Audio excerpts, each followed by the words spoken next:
Anxiety tends to be different from person to person, but they all share one theme: a persistent or severe fear or worry in a situation where most people wouldn't feel threatened. Proverbs 3:5, trust in the Lord with all your heart and lean not on your own understanding. Some quick facts about anxiety. It commonly occurs with other mental illnesses. Women are 60% more likely than men to experience an anxiety disorder in their lifetime. About 8% of teens have an anxiety disorder, aged 13 to 18. It is the most common mental illness in the U.S.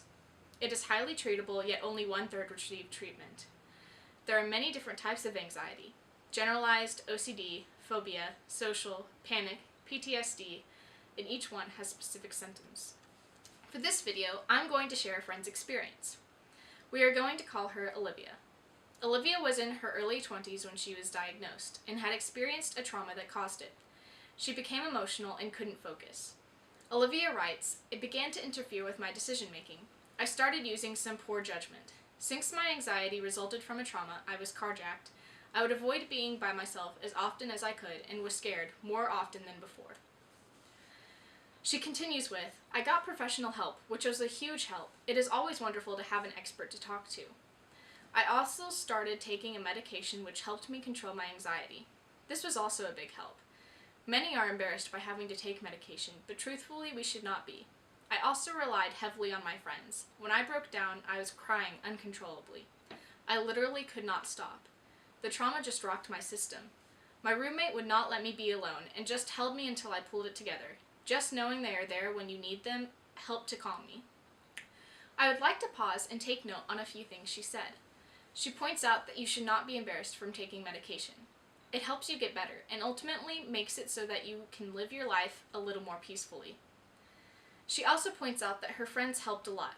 If you are experiencing anxiety, please reach out to the friends that you trust. And if you are a friend of anyone who has anxiety, remember that they just need someone to provide help when they need it.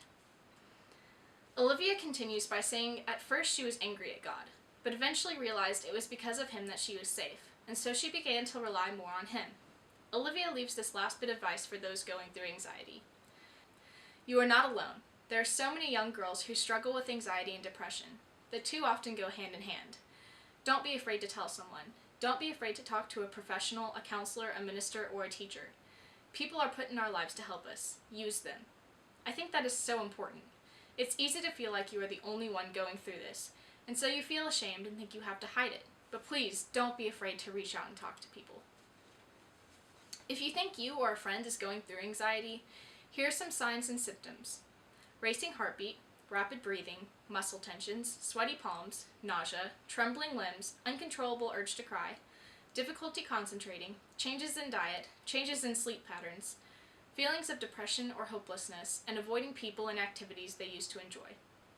With that, I will leave you with this reminder. Philippians 4:6-7. Do not be anxious about anything, but in everything by prayer and supplication with thanksgiving, let your requests be made known to God. And the peace of God, which surpasses all understanding, will guard your heart and your minds in Christ Jesus.